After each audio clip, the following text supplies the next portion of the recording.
This is the Microsoft Cloud Show, episode 162. Today, CJ and I interviewed Brendan Burns from Microsoft about Kubernetes.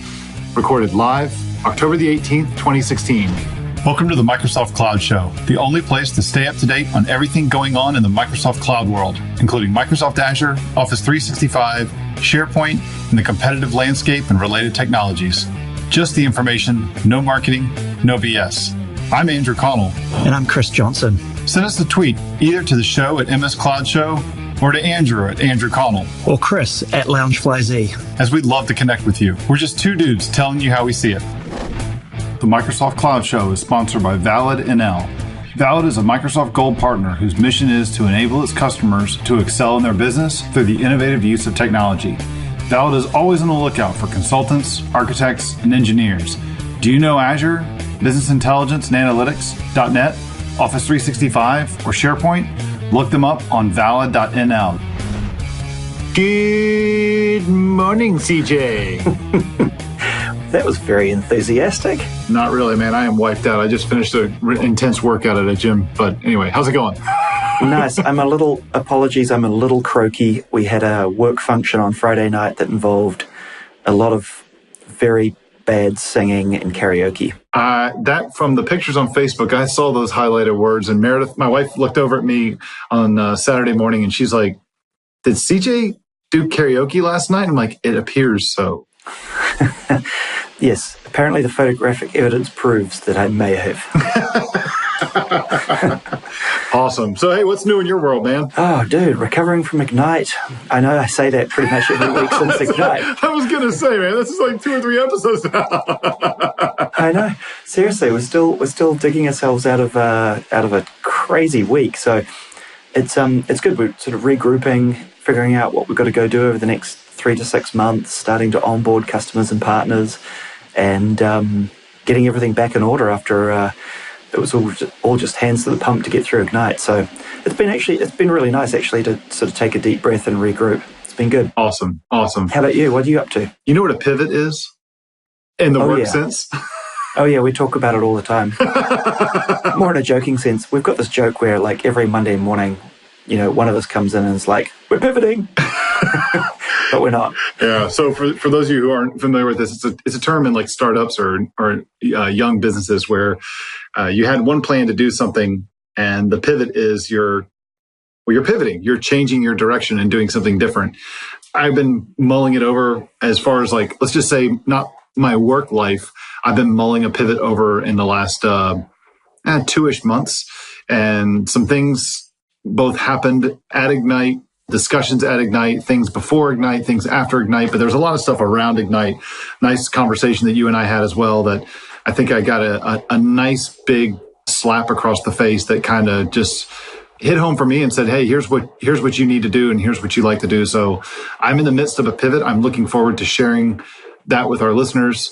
It's definitely a change from what I was planning on doing over the last like 6 months. But I think it's the right thing for me, and I'm looking forward to it. I'm really jazzed about it. So I am right now racing to get everything in order and get moving in this new direction. Very cool. Yeah, it's exciting. I kind of know what you're talking about, but I'm looking forward to you being able to share it more broadly. Yeah, more than just kind of. I mean, you know the whole bit, but it's nothing epic or anything like that. I mean, I'm not going to go work at IBM or anything like that, but it's fun and it makes sense. So I'm looking forward to it. I'm happy. I'm excited, and ta-da. Excellent. Nice work. Yeah, thank you. So, hey, man, we before we dive into our interview today, we got a little bit of news that you and I can share with our listeners here, stuff that's come out of the last few weeks. We're recording this on October the 18th. This will come out 7 days from now. But the interview that we did that we'll talk about in a few minutes, that was actually done a week ago. And so our news is there's a couple, in the last month or so from some Azure stuff. We're going to pick up more with our big news episodes very soon, right after this episode. But we've had a bunch of interviews that have been going on. So before we do this, why don't you kick us off here and tell us a little bit about the operations management suite with Docker that Microsoft has done. Yeah, so there's a new public preview, Microsoft Operations Management Suite, or MOM suite, with Docker container monitoring. So now they've got a new pack for being able to keep an eye on what's going on inside containers, like for things like, logging and, performance data and all that sort of stuff, but all being aggregated into one place. So it's kind of a nice new addition. One of the things a lot of people will struggle with when they move to microservices type architecture or distributed applications, I guess, for want of a better word, is logging and checking stuff. So it's checking what's going on across their application. And so the best monitoring and the best logging you can have is going to pay dividends, right? And so being able to pull all of your logs and all of your monitoring into one place from across your app is really, really valuable. And so MOM, or the new pack coming from Microsoft Operations Management Suite, it's quite a mouthful, has moved into public preview to help you do that. So that's pretty nice, because it's I think as more and more Microsoft developers start building like this with containers and so forth, that's going to be a real concern. So they'll be able to use the tools they used to. Yeah, I agree. I've seen some quotes from some people who have been doing this where they're talking about, like, they're saying how they've gone for this monolithic application and they switched over to a more container-based implementation, how everything's so much more disparate and loosely coupled.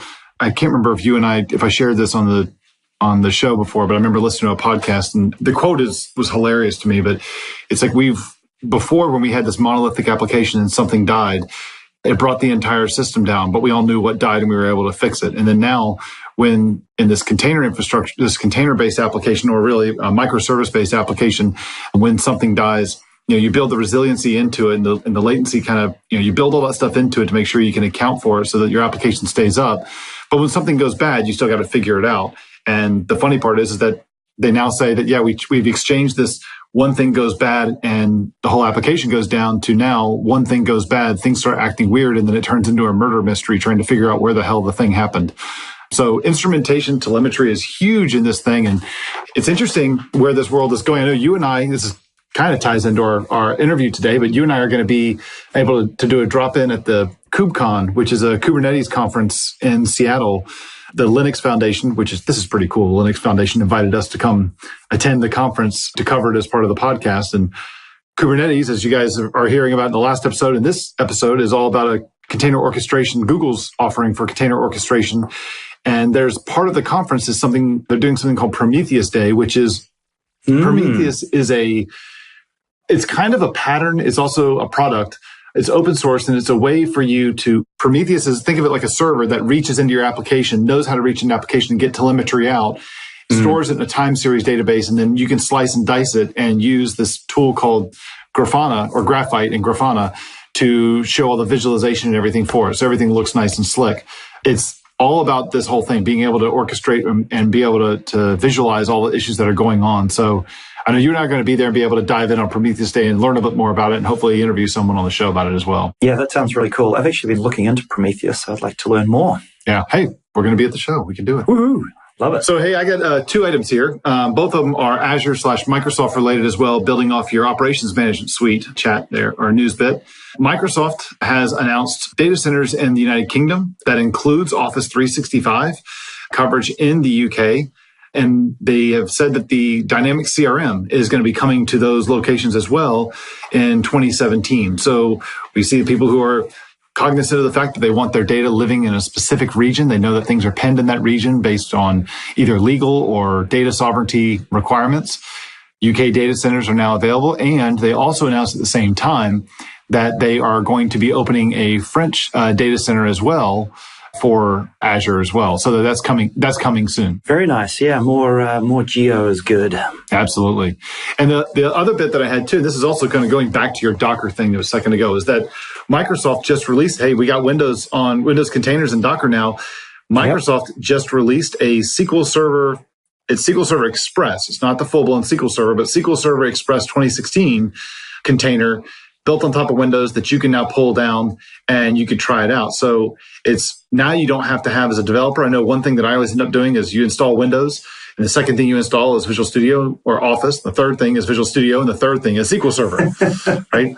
And yeah, pretty much. What's nice about it now is that I went and gave this a shot. I installed Docker for Windows. If you get on the beta ring for Docker for Windows from Docker, the company, they take care of all the stuff when you install it on setting up your Windows 10 anniversary update or later Windows 10 install for everything you need to get Windows containers to run. It's a couple PowerShell commands that need to be run. Hyper-V's got to be enabled, and a couple other things. If you install Docker for Windows, it does it all for you, even triggers the reboot and all that stuff. And it's neat because then you can fire up and say, I want a Linux container or I want a Windows container, and it knows how to toggle a VM back and forth, which VM it's going to use. I'm doing some updates to my Orchard CMS deployment, which uses SQL Server.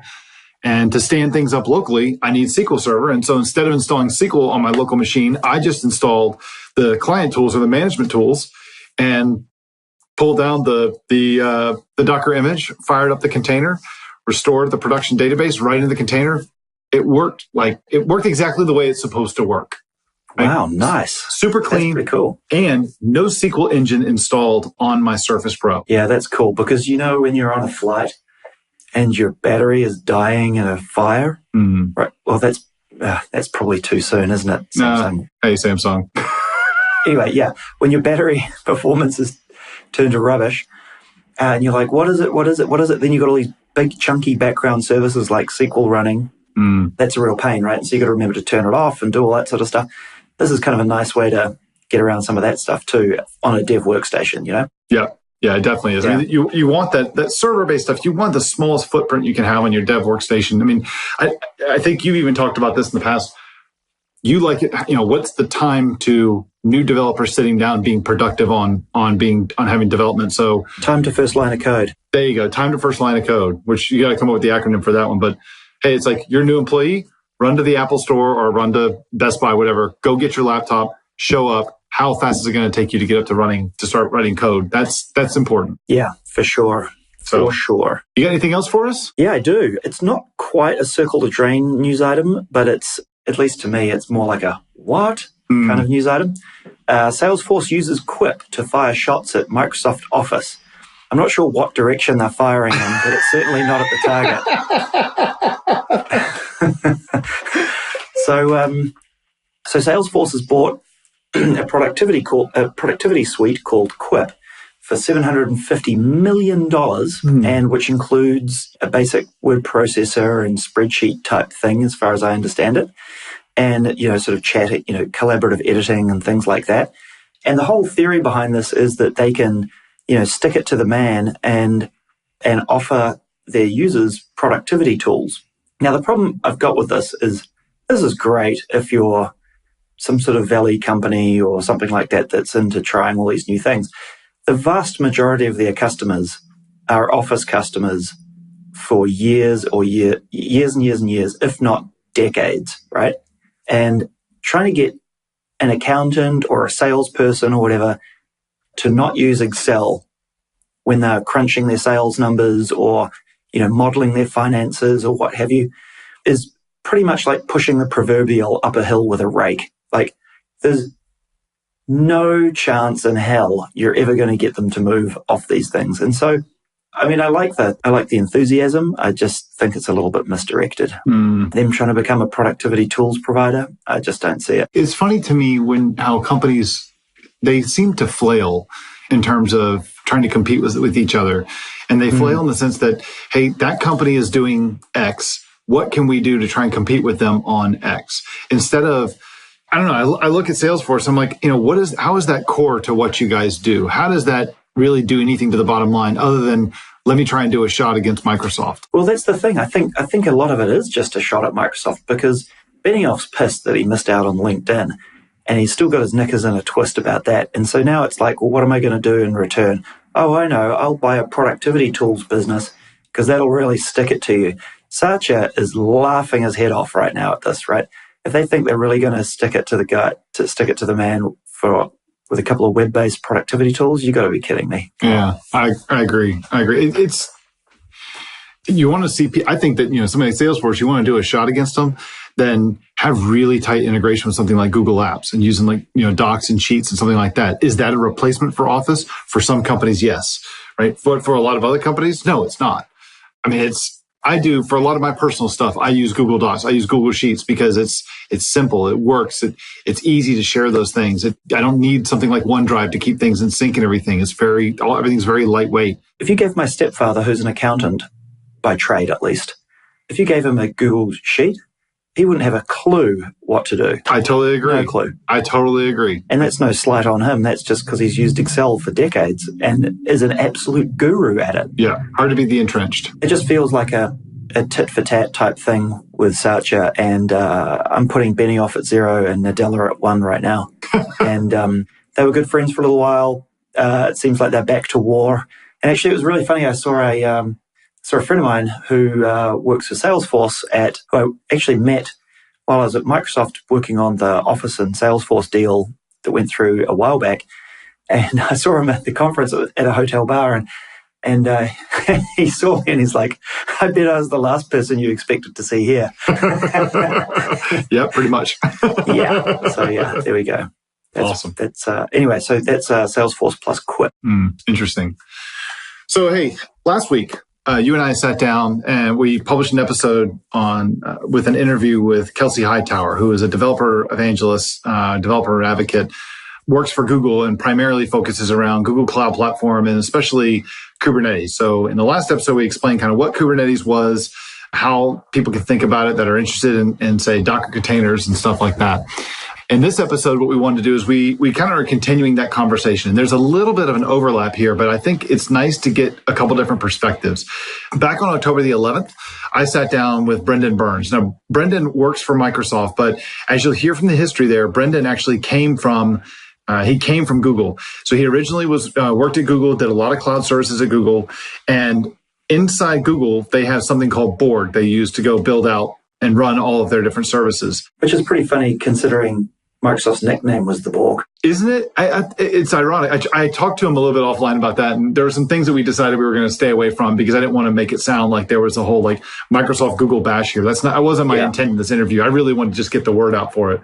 Although it is very complimentary that you see someone like Brendan, and he even said, you'll even hear in the interview, he said that, just 3 years ago, there's no way I would have worked for Microsoft. And you could tell just the change in the company and the culture, right, how it's caused it. But as you'll hear, he tells the story about where Kubernetes came from. It kind of came from Borg. There is a reference to an article that he wrote in a magazine. I will have that link in the show notes that you should take a look at. If you're interested in finding out the history of Borg and how Kubernetes came to be and all of that stuff, the article is fantastic. It's fairly long, but it's an article he co-wrote with two other guys at Google. I think it was earlier this year or last year. He's only been working at Microsoft for a little while. He joined the Azure team. It's going to be really interesting to see what this means now. I think we talk a little bit about it in the interview, but I think now we're in a really confusing part with Microsoft where Microsoft says, hey, look, you want to do containers? We can do it any way that you want to do it. We can do it. We can host containers in Service Fabric. We talked about that with Mark Fussell and the Service Fabric guys just recently. We talked to Ross Gardler about how you can do containers and you can use Mesos or Swarm to stand stuff up using the Azure Container Service. You can use Docker Cloud and stand up IaaS instances. You can manage it yourself. Now I would assume that there's a Kubernetes thing coming if Brendan is involved in this. So Azure, there's a lot of options now. I think developers get frustrated with like, you give me too many options now. Now, which one am I supposed to use? It's like, no. Whichever one you want to use, we can do that for. We're still your place to come here for it. We don't tell you how to do it. Yeah, I hope it doesn't end up as any way you want, but none of them are the best. Do you know what I mean? Yeah. I want to do it one way, and I want to know that it's going to support everything. Not, you can choose 50 different things, but everyone's got a caveat. I'll tell you what my hope is, and this is pure opinion, and I guess get your take on this, and then we'll roll the interview. But my hope is that we see something akin to what Google has done with the Google Container Engine. They call it GKE. It stands for Google. The K is for Kubernetes. So essentially, you want to do containers as a service. You do it all using, not with Swarm, not with Mesos. You do it using Kubernetes. I'm hoping that we see that offering coming from Azure. There are some updates that happen in the latest version of Azure of Kubernetes in the 1.4 version that incorporate Azure things. So like load balancers, it uses a native load balancer from Azure whenever you need a load balancer. I hope that's what we see coming from Azure. Honestly, I've looked at the GKE stuff over at Google GCP, and that is really, really appealing for someone who's building a microservice-based application and using containers. I know I know you guys aren't using Kubernetes, but it's Kubernetes seems to be the orchestrator that is really starting to be the popular one outside the Docker company itself. So it's cool to see Microsoft embracing it. And what better way than get the guy who built it to come to Azure? Absolutely. Yeah. I mean, he's learned all the lessons already. Yeah. So he was involved in setting up GKE over at Google. So maybe that means we may see it in Azure soon. Woohoo. Hey, that Connect conference it was last year, October, November, December timeframe. So I don't know if they've announced it this year, but maybe it's coming up again. Maybe they have some announcement there. I don't know. We'll see. Ooh, that'll be interesting. Yeah, that's not foreshadowing. I don't know. That's just me hoping. Anyway, you got any thoughts you want to add to it? No, I think I'm on the same lines as you. I hope we see a really kick-ass container service. They've got Ross Gardner looking at this stuff. Now they've got Brendan looking at this stuff. They got some smart cookies, and I hope we see some interesting offerings in the space from them because of it. I agree. Well, cool. Hey, what do you say we roll the interview? Let's do it. All right. This was from October the 11th, where I sat down with Brendan Burns from Microsoft to talk about Kubernetes. All right, this is Andrew. I'm sitting here on October the 11th with Brendan Burns from Microsoft. Brendan, how are you today? Good, thanks. Thanks for having me on. Absolutely. I really appreciate you coming on. Before we kind of start diving into it, would you like to take a second just to kind of introduce yourself to our audience and let them know who is Brendan? Who are we talking to today? Sure. So I'm Brendan. I have done a bunch of different things throughout my career. I actually started out as an academic.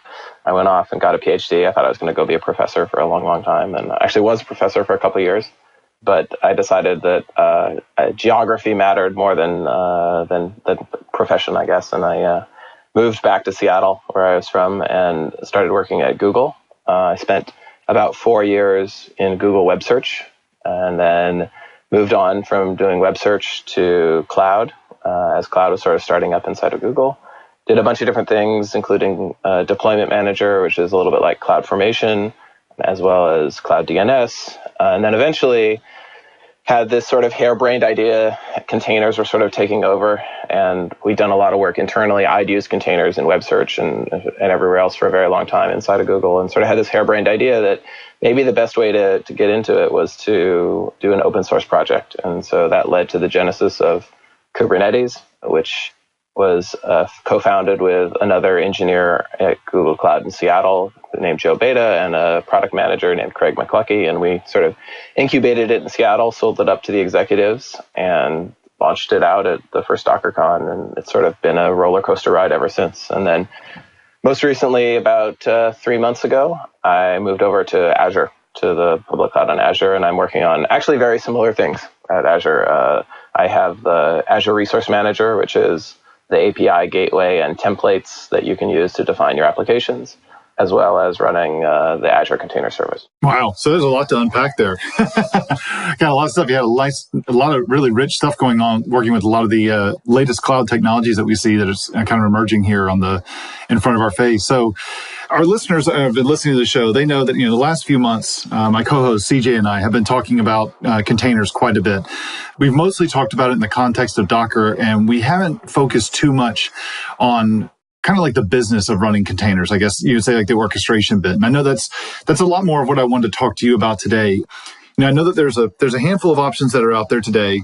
Probably the most popular ones that we see, or that I see a lot of, are if we go strictly native Docker, where I guess when everybody says containers today, they immediately think Docker, or the first thing they think of is Docker.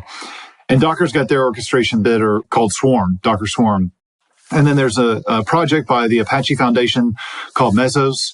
And then there's one that is, like, as you described, that you were part of, or you were one of the core parts of it, is Kubernetes. And Kubernetes so we wanted to talk to you a little bit. Recently, we talked to Kelsey Hightower from Google, I think in the episode right prior to this one that we're going to publish, and got his 2 cents on what is Kubernetes and all that. And I'd like to give you a chance to kind of explain, what is Kubernetes to our listeners, if they know what a container is, but, what exactly is Kubernetes? And again, they heard it from Kelsey, but I'd love to hear how you describe it as well. Sure. I think that when you think about containers and you think about Docker, I think a lot of people think mostly about packaging up their application, because that's the first pain point that I think a lot of people have. It's like, great, I have this thing working on my computer, but how do I package it and distribute it out to the world in a way that it runs exactly the same out in the world as it did on my computer, and all of this sort of stuff. And so I think that's where a lot of people start. But then as they move from development into production, they start realizing, wow, I need something that's going to automatically restart my container. I need something that's going to replicate this container because I need 6 or 7 of them. I need a load balancer that is going to balance load across these containers and provide for naming and discovery so that I can find different containers.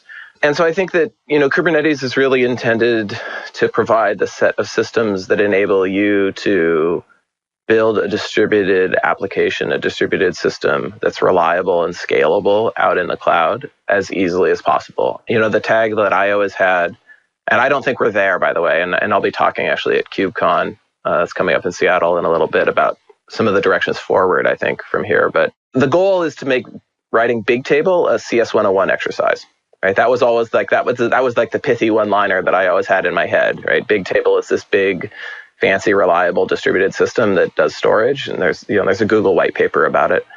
And I think that you can get it down to the place where kids in a CS 101 class can implement it, but it requires a whole bunch of kind of support and frameworks and effectively like a library or a framework for doing distributed systems, for building distributed systems. And that's kind of always been the goal. We're not there, I don't think. I think we're at a place that's sort of, well, we'll make it a little bit easier for you to run a distributed system. And hopefully we'll keep going, not necessarily even in the context of Kubernetes, but in things that build on top of Kubernetes to really get to a place where distributed systems are as easy as like writing an Android program. I see.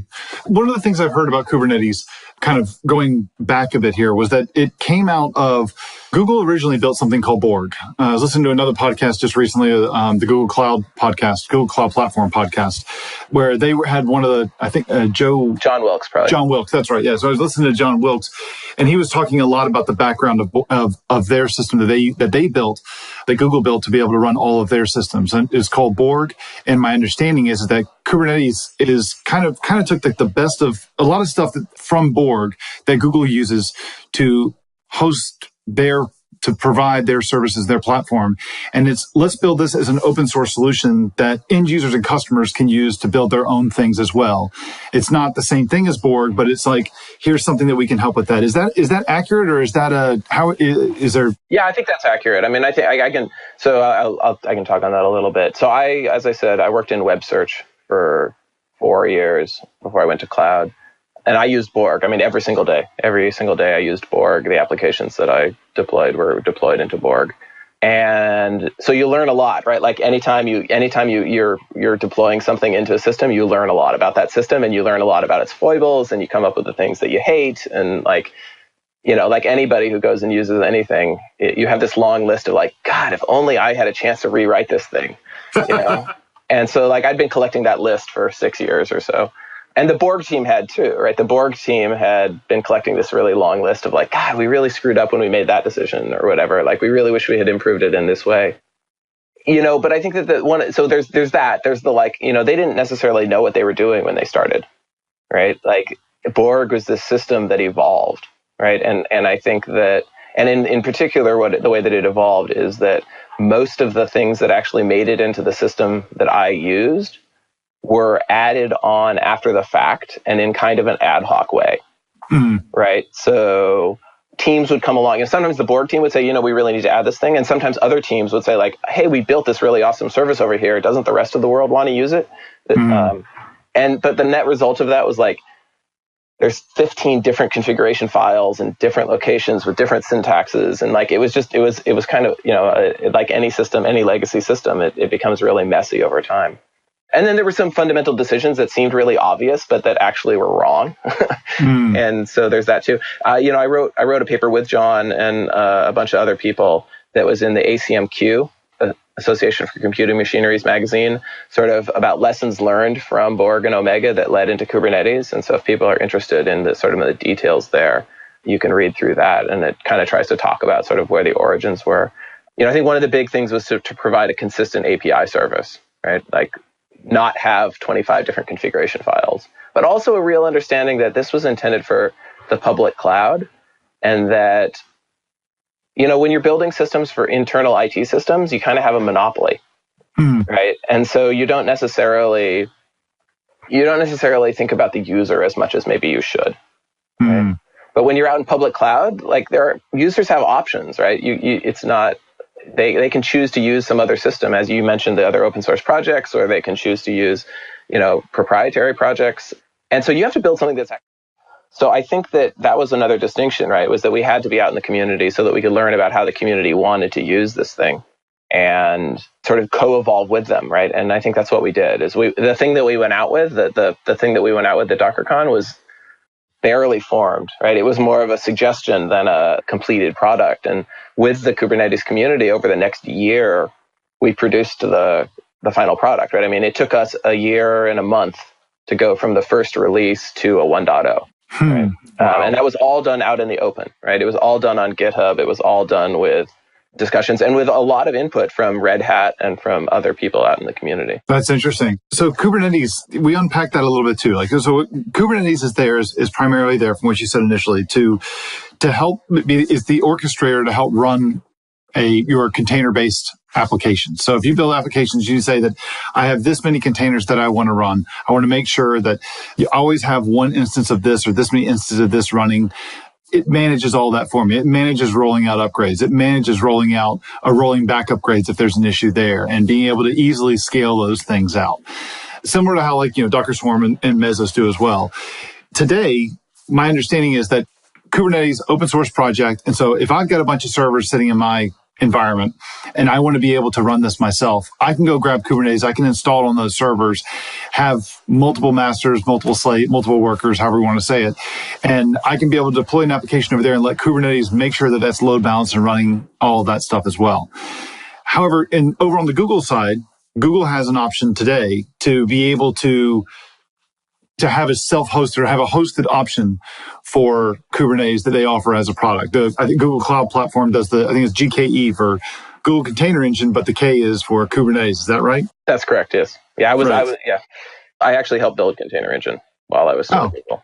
Very cool. And then I guess one of the things that CJ and I have talked about a lot is getting to the point of it'd be nice to have today whenever we want to do containers in an environment, we still have to manage the underlying infrastructure. We still have to go through and to build out the infrastructure and can be physical, but generally we're looking at virtual machines and being able to hosting multiple nodes, and we have to scale those out.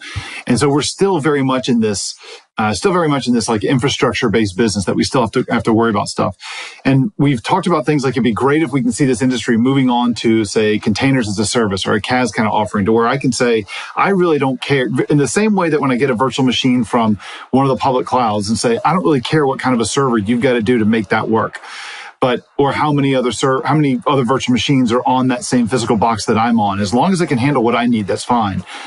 But the same thing with containers. What I want to be able to do is have like some sort of an application definition that I can deploy over to some cluster, and I can see that, hey, you're at 90% of how much CPU capacity you have, or how much you're 80% of your RAM. And I just want to be able to go buy compute or buy memory or buy disk.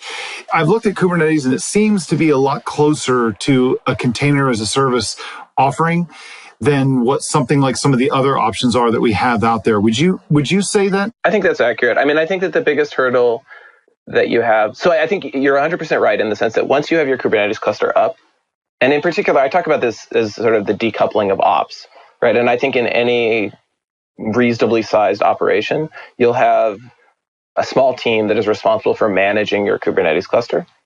And then you'll have a bunch of different application developer teams that consume that Kubernetes cluster, just like you consume a public cloud API. Right? Okay. And so I think that there's this separation. Like, I think when you do it yourself, you kind of play both roles. You're the person who deployed the cluster and you're also the user of the cluster.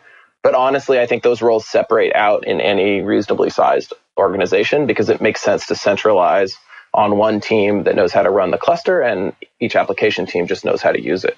So I think you're absolutely right about that. I think that the main hurdle here, of course, is that container security just isn't there. And so, yeah, we would love to multi-tenant different users' containers onto the same physical machine, just like we multi-tenant different users' virtual machines onto the same machine.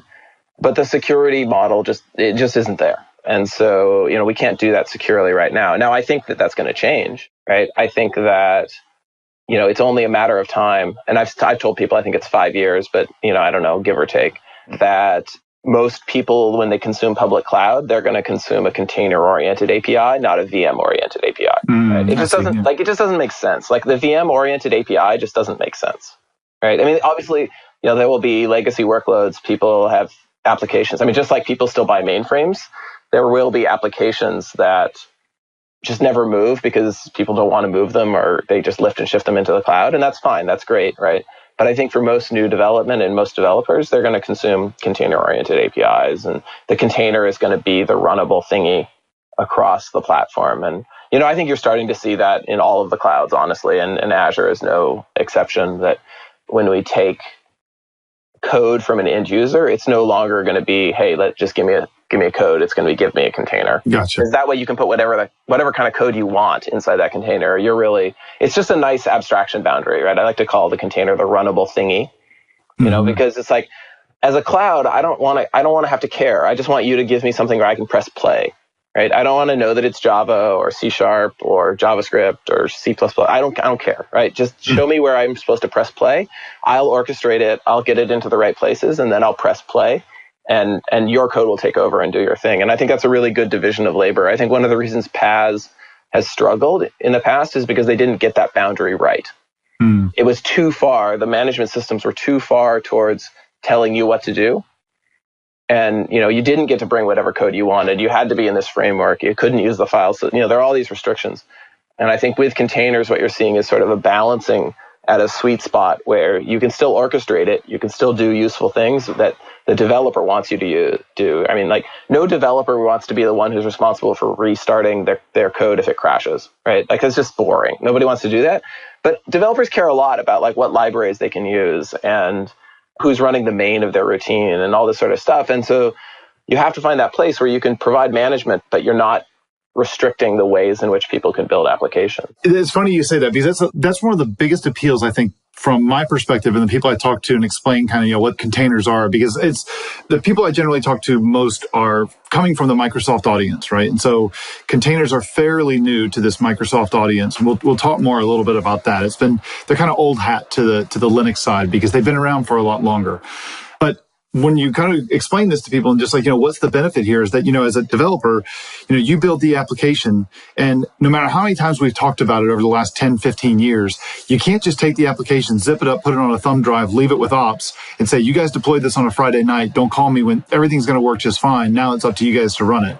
You really want ops to say, as you said, you guys are responsible for the physical servers and make sure that all the boxes are running, make sure that everything is performing well, that it's not overtaxed and stuff. And maybe that there's some stuff that's kind of, meta about the application, like the web server piece of the software-based web server that says, I understand, certain configuration things with the web server, but I don't need to understand how your application works. I need to understand the code. You give me telemetry from your application and I can tell if things are good or if they're bad, and then what the solution is to go fix those. And what containers do for me is that it seems to really have a really nice way to define that line for me to build the application, still manage the application, and hand it over to ops and still manage the application, but not require ops to have a domain knowledge of the application and what it's doing and how it's doing it. They just need to make sure that, hey, this thing can run just fine. Everything's going just fine. The cities and the states out there, they build the roads and the infrastructure and the interstates. And generally speaking, they don't care about the cars and how the cars are being driven.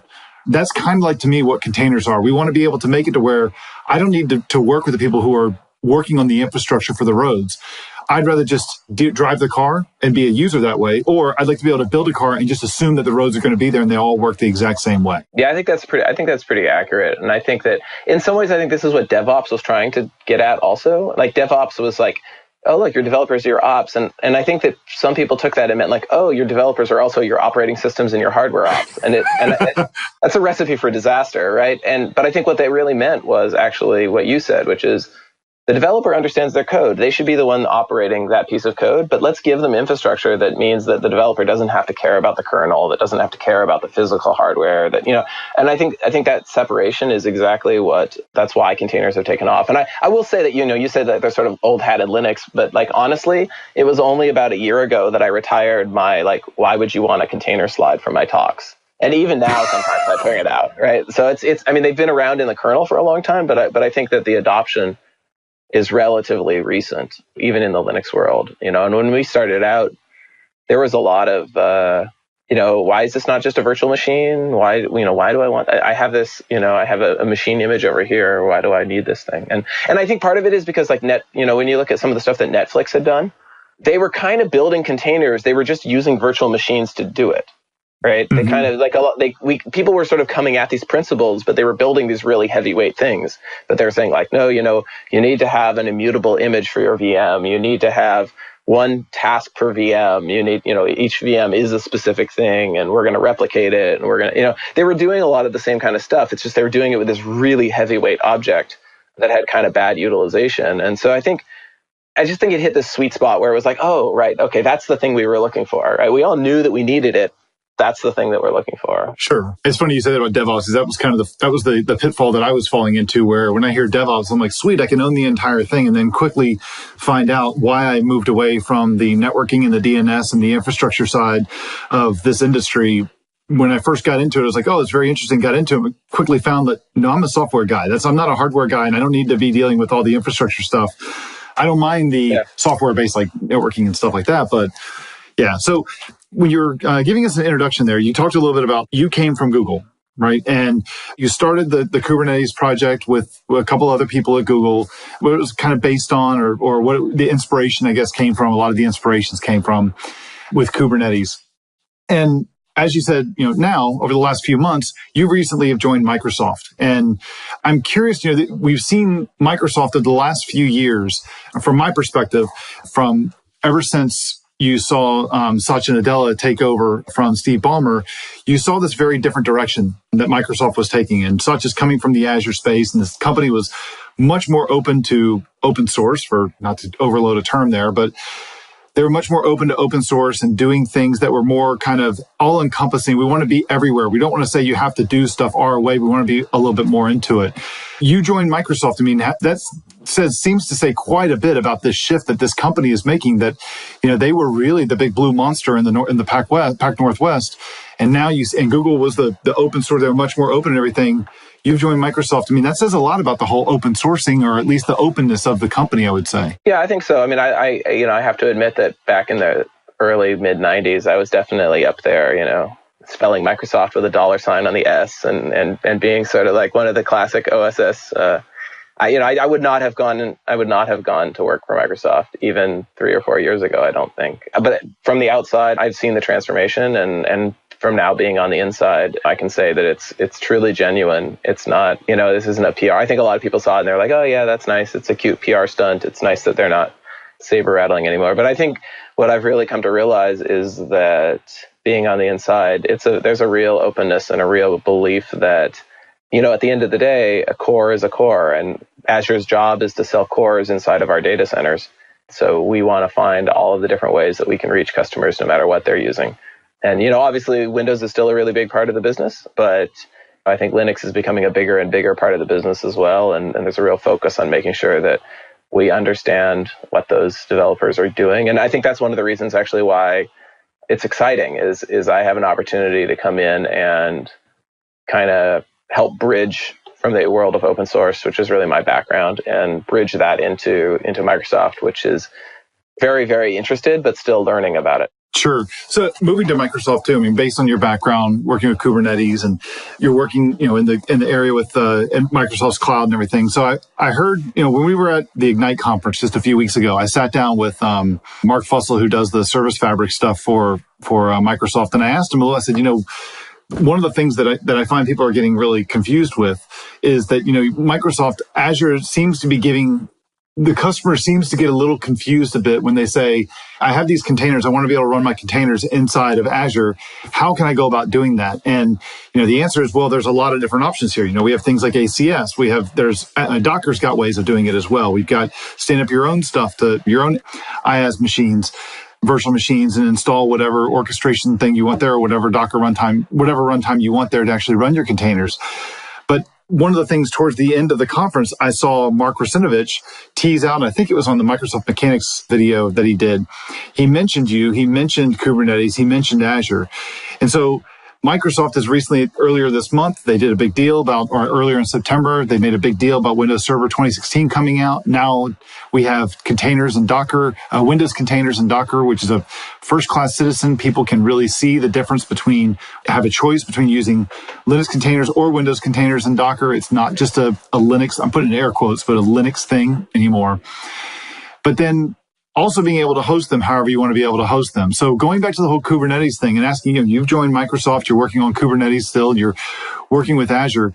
I guess, are we looking at a way to make it easier to be able to, running Kubernetes on Azure, being able to make it to where if I wanted to have that as an option, not to take anything away from the other options that we have to be able to run it, but making it easier to run Kubernetes there, the same way that I could do any of the other public clouds as like a first-class offering? Yeah, so I think that we've said before, and I'll say again, that we're heavily committed to ensuring that Kubernetes runs as well on Azure as it does on any other platform. And I think you can see those investments. So with the 1.4 release of Kubernetes, we've done a bunch of work on Azure integration. So now when you create a Kubernetes load balancer in the Kubernetes API, it actually goes and talks to the Azure API. It provisions a load balancer in the cloud. So you can connect just by one API call. Containers are connected to the internet. Obviously, if that's what you want, you can create internal load balancers also if you don't want to expose your service to the external world.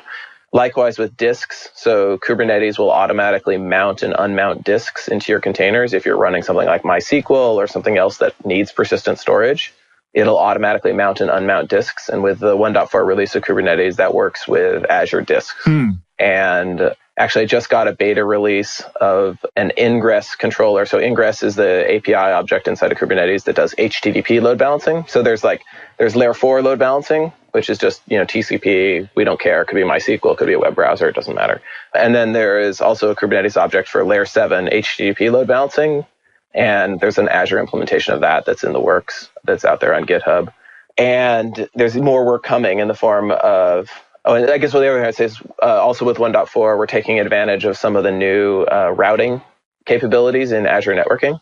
So Azure now has advanced routing capabilities that Kubernetes takes advantage of so that you don't have to run a software-defined network on top of the Azure network. You can actually just use the Azure network fabric. And, there's a bunch of other improvements. So I have engineers on my teams who are actively participating in the community and ensuring that it runs great on Azure, and also making it easy to stand up on Azure. So there's this Kubernetes Anywhere project. So I guess Kubernetes in general has had sort of a reputation for being a little tricky to install. So over the last probably 6 months, there's been a ton of work that's been done to try and really make that a much easier process. And in particular, there's a project that at this point is, I think, maybe 4 or 5 command lines, and it turns up a working Kubernetes cluster in Azure.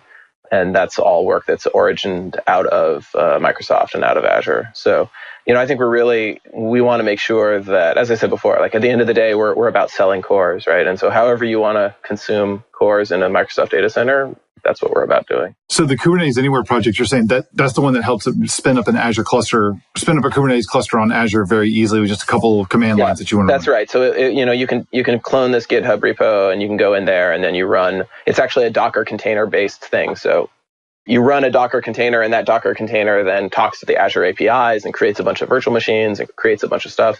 And eventually your cluster is provisioned. I see. It's very, very straightforward to set up. So a lot of the other stuff you were just saying too about with the stuff that's in 1.4. So it sounds like to me that there's a lot of stuff there that is using just the native Azure stuff that Kubernetes needs. It's using the native Azure PaaS offerings like the Azure Load Balancer, like I believe it's called the Azure Files for disks that you can mount from like their blob stores. So there's two different. There's Azure Files, which does work with Kubernetes, which is a Samba file system, or a SMB file system.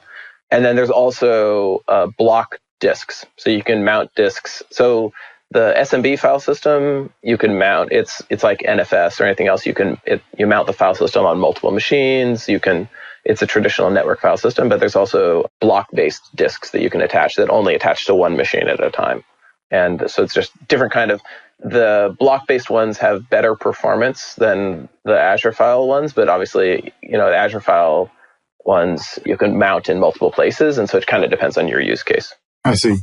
Is there anything that people have to pay attention to with Kubernetes in terms of between Linux containers and Windows containers? Like, is there any work that's had to been done, or anything special now that Windows containers are seen as like a first-class citizen with the latest release of Windows Server 2016? Yeah. So the folks, there's a startup called Aprenda. I guess I don't know if I can even call them a startup anymore. They're pretty big at this point, and they've been doing a ton of work. There's a so Kubernetes has a whole bunch of special interest groups that cover different areas, graphics cards or whatever. And there's one that's dedicated to Windows, special interest group that's dedicated to Windows.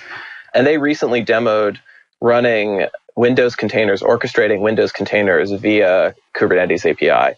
So they have a YouTube video out there that's about an 18-minute video that sort of talks through the architecture and gives a demo of Windows containers running on Windows 2016 on Azure being orchestrated by Kubernetes. And they did a bunch of the work to port. So Kubernetes is written in Go. And so Go can be compiled for Windows, just like it can be compiled for OS X or for Linux, and actually a bunch of other operating systems. But there was a bunch of stuff in the code that was Linux specific. And so they had to kind of, even though it can be compiled, there's some libraries that are they're looking for Linuxy things. So they had to kind of go through and find the right abstractions and then do a bunch of work with networking to make networking work. But they did all that work. And so now you can have a fully functional Kubernetes cluster that orchestrates Windows containers. And that's pretty cool, I think, because, we talked to a lot of people out there who have written big traditional monolithic .NET apps. And they're trying to figure out, they're looking at microservices, they're trying to figure out how they can build a more scalable platform. But obviously, they can't just turn that thing off. They have to sort of slowly slice pieces off of it while keeping the thing running. And so I think going forward, hybrid Kubernetes clusters that are, a mixture of Windows and Linux machines, where maybe your traditional monolithic C# app is running in a Windows container, maybe a really big Windows container on a Windows box, while you're in the process of splitting pieces off into Linux-based microservices running on the Linux machines is going to be a real viable path forward for a lot of the people out there who are trying to do this evolution in a gradual way. Yeah, it really goes back to the thing that we were talking about earlier, where you, as a developer, you just want to be able to focus on your application, focus on what you're building. And the fact that now that, we can look to the traditional Microsoft or traditional .NET developers and say, the stuff that you're used to building, you can take advantage of this same technology now. You don't have to go learn a new stack, a new language, and jump on, here's Node or here's Go or whatever you got to end up learning to get the stuff to run in, say, like a Linux-based environment. And we've got the .NET Core that can be cross-platform, but now we don't have to worry about that stuff anymore. Now it's an option, but you don't have to go learn a whole new stack to be able to take advantage of this movement towards containers and making it a little bit easier to adopt like a microservice-based architecture. You can stay with the same tech that you're used to using. You can stay with Windows, but still take advantage of it. Yeah, I think that's for sure true. I mean, I think going to .NET Core is great for people who can do it, but I think there's a lot of .NET apps out there that it would be as much effort, if not more, as rewriting it to go to .NET Core. I see. And so I think that, that's why Windows containers are really useful for them. Cool. So if I wanted to go through and I wanted to run Kubernetes on Azure today, then that looks today that I go through and I would probably want to go recommend to people go look at, say, the Kubernetes Anywhere project is what you're saying. That's the best place to go look for stuff today? Yeah, that's probably the best place to go look for stuff today. We're doing some more work to make, ARM templates and that sort of thing, make it even a little bit more turnkey. But for now, yeah, Kubernetes Anywhere is a great place to start. And we hang out on the Kubernetes Slack channels as well. So if you have any questions or you run into any trouble, feel free to come on there and ask, and people will be able to help you out. I will say Red Hat, it's pretty clear that Red Hat, both with vanilla Kubernetes and with their OpenShift offering, has had a great deal of interest for people running on Azure. So they've been great about helping support Azure as well. Oh, that's interesting too. You got a lot more of the partnership working together too between Microsoft and Red Hat with Microsoft. Yeah, I think Red Hat has been a really great partner they've been a great partner for Kubernetes, but I think they've been a great partner for Azure as well. That's interesting. So let me ask you this. So anything, I don't want to take too much of your time today, but I wanted to give you an opportunity to say, is there anything else that you would like to share with our listeners on, what should they go take a look at with Kubernetes, or what should they look at with Kubernetes and Azure, or what's a call to action or something, anything that you think that they should be aware of before we wrap up our conversation today? Well, definitely go check out the Windows containers running on Kubernetes. I'll get you the link to that YouTube video.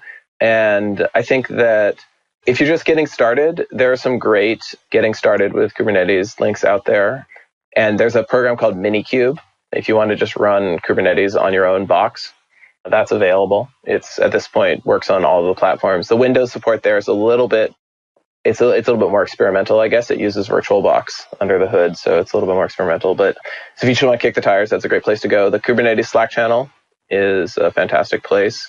And, if you're in the Seattle area, the Kubernetes conference is coming up in early November. So I'll be talking there, and a bunch of people will be talking there.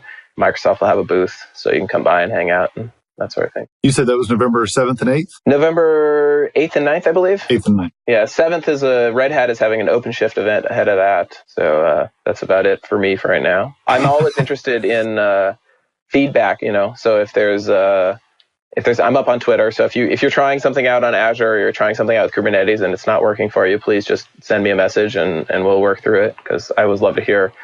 It's very useful to hear what isn't working for people, right? Because those are the things that we need to fix. Sure. Yeah, positive feedback is always nice, but negative or constructive criticism / things that aren't working, that's stuff that we can act on and we can actually make things better. So yeah, exactly. Well, I'll make sure that we have links to all of the stuff that we've talked about in the show notes, so that for our listeners, if anybody's interested in digging in more, you can either check the episode in your podcast app that you're listening. We'll have the links there. We'll also have them up on the site, and all the subscribers to our mailing list, you'll get an email when this show comes out. You also get an email in your inbox with all the links as well to all these different resources here. So I guess with that, Brendan, I really appreciate you taking the time and talking to us today about Kubernetes. This has been early this year, I think, or late last year. CJ and I sat down and we had both, I guess containers were fairly new to the two of us early in 2015. And throughout the course of last year, we both kind of got ramped up quite a bit and spending more time with them in the Linux space and learning about Windows containers. And we both sat down and said that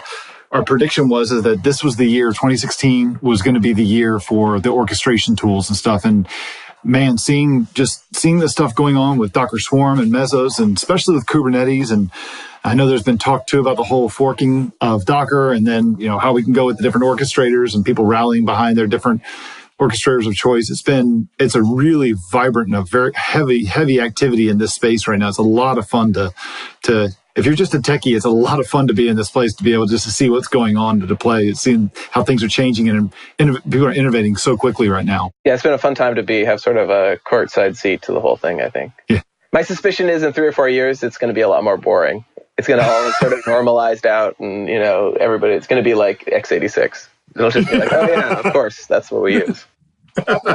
There'll be no other way to build stuff. There'll be no other way, but for now, it's a really exciting, interesting time. It was. I worked for I won't say who it was, but I worked for one of the big financial services companies back in early mid 2000s, and we had a handful of employees at our company. We had about 1,300 employees. We had 10 people that were old school COBOL guys, and the reason why that they were still there and the highest paid people in the organization, even beyond the CEO.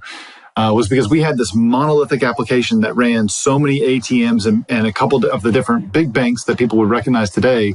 But it was built as this gigantic application monolith that you couldn't really split things off. And it was all done in COBOL. And they were the only ones that had the domain knowledge of it. And we started going through this huge rewrite project where another vendor came in. They started to look at it and trying to do a bunch of reverse engineering for it to see how we could make this work in a smaller, reusable chunks.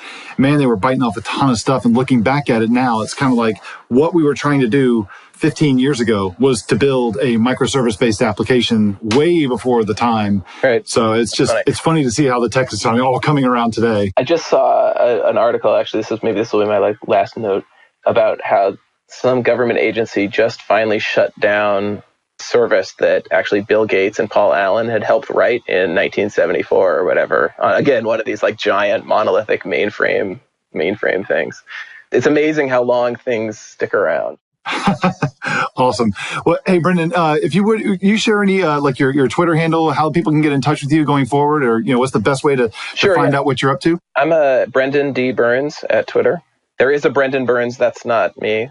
You got to put my middle initial in the middle, and that's a D. He got an invitation to come on the podcast right before I finally got in touch with you. No, yeah, that's funny. I think it's happened a couple times. Yeah. And same thing on GitHub. Brendan D. Burns on GitHub. Those are great places to get a hold of me. Awesome. Well, you'll have links to your bio and to you on Twitter and on GitHub as well. We'll have all that in the show notes as well, so people can get a hold of you. And hey, I just want to thank you very much for coming on the show, and maybe we can do it again when we see more stuff going on in the Azure space too. Absolutely. Awesome. Thank you very much. All right. Talk to you later. Did you like this episode? Send us a tweet about it and drop us a 5-star review in iTunes. Word of mouth recommendations are the most effective ways for us to grow the show. We'd really appreciate it. If you have a question for us, go to microsoftcloudshow.com/questions, where you can submit it as text or record it as a WAV or an MP3 and provide a link so that we can play your question on the show. Our theme music is an excerpt from Evaporated Air by Monk Turner, used under Creative Commons. You can subscribe to us on iTunes and the Google Play Store by searching for Microsoft Cloud Show or via RSS at microsoftcloudshow.com, where you'll also find show notes of each episode. You can also find us on Facebook, searching for Microsoft Cloud Show, or on Twitter at MS Cloud Show. And finally, sign up to our mailing list by heading to our website and entering your email to interact with us, participate in upcoming interviews, and other cool stuff. Thanks for listening. We'll see you next time.